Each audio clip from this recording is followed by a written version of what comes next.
Oui, bonjour, monsieur Sekou Keita. Bonjour Lamine. Et vous avez été joueur ici en France. Parlez-nous un peu de votre parcours en tant que joueur. Euh, Moi, je suis arrivé en France à l'âge de 17 ans. Donc, j'ai commencé par jouer en Ville-le-Pont en deuxième division. Et de là-bas, comme mon objectif c'était de ne pas jouer au football, c'est d'avoir un diplôme. C'est ce qui était donc l'objectif de mon père. Donc, je me suis lancé dans les études. Et après, je suis allé au football. Et donc, j'ai joué donc en national. Et en deuxième division nationale, après division d'honneur.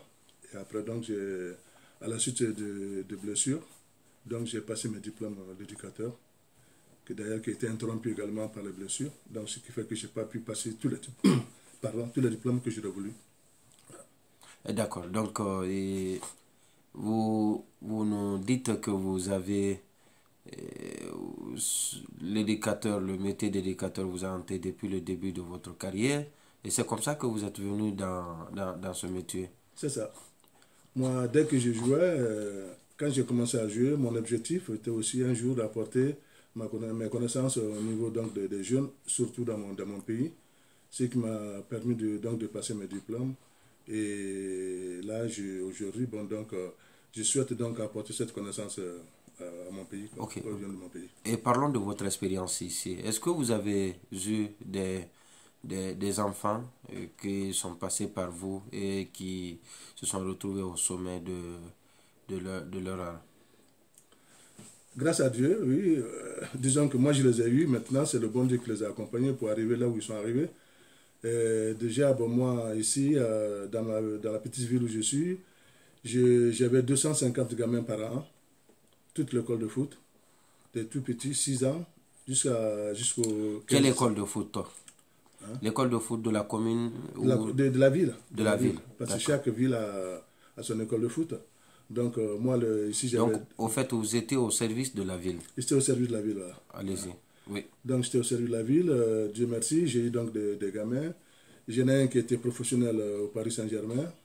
J'en ai un qui était encore plus fort que celui qui a été professionnel, mais comme il a été blessé, le gamin, donc il n'a pas pu continuer. J'en ai un qui est actuellement international de football en salle, français, international français de football en salle. Et j'en ai d'autres qui ont évolué à des divisions très importantes. Par contre, j'en ai également un qui a été international de France minime. Et puis là, effectivement, j'ai eu énormément de jeunes qui ont évolué au très haut niveau. Oh. Et, et donc, d'ici, vous voulez exporter votre expérience et vous avez choisi votre pays. Dites-nous comment les choses se sont passées au début. Au début, disons que bon, moi,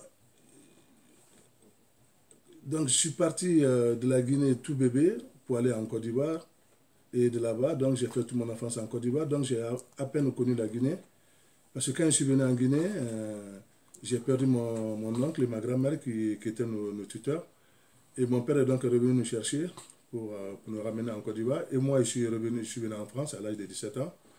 Et, et donc, vraiment, la Guinée, je connais à peine la Guinée. Mais j'ai l'amour de mon pays parce que mes parents me l'ont inculqué. Et je souhaite de tout mon cœur apporter donc cette expérience que j'ai acquise à mon pays. Oui, avant qu'on ne parle de ce projet, d'ailleurs qui est très important, que vous ambitionnez mettre en œuvre en Guinée, parlons de votre carrière très brièvement. Vous dites que vous êtes très attaché à la Guinée, mais vous n'avez pas joué pour la Guinée.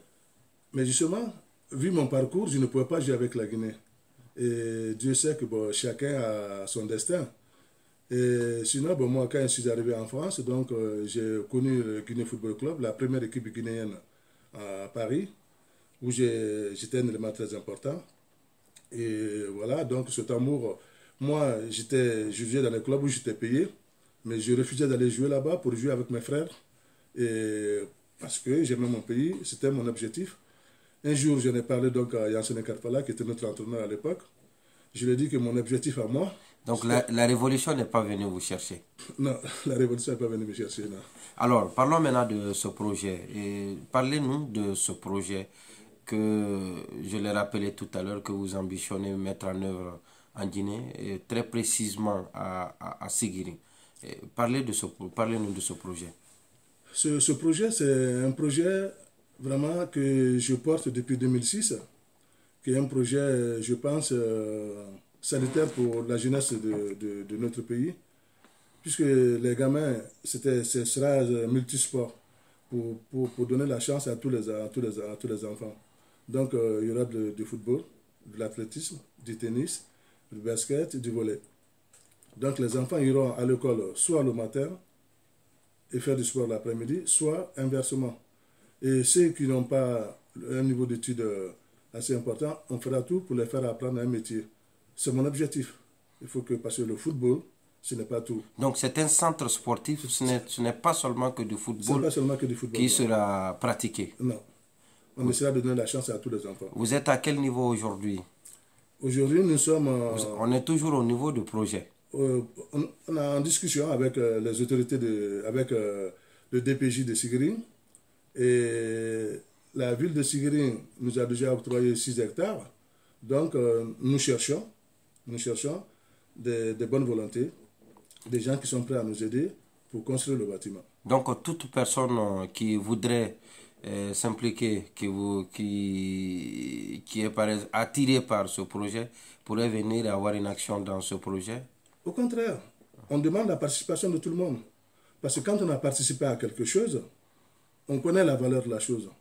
Si on arrive à acquérir quelque chose sans effort, on ne connaît pas la valeur. Donc toute personne, même celui qui a 1000 francs guinéens, celui qui a 10 000, qui a 1 million, tout le monde, tous ceux qui peuvent participer sont les bienvenus. D'accord. Alors, ce centre sportif, à part le football, vous nous dites qu'il y a d'autres disciplines qui seront pratiquées. Quelles sont ces disciplines, par exemple? Ce sera l'athlétisme, parce que l'athlétisme, tout le monde peut pratiquer l'athlétisme. Le volley, le tennis, j'ai le matériel pour le tennis.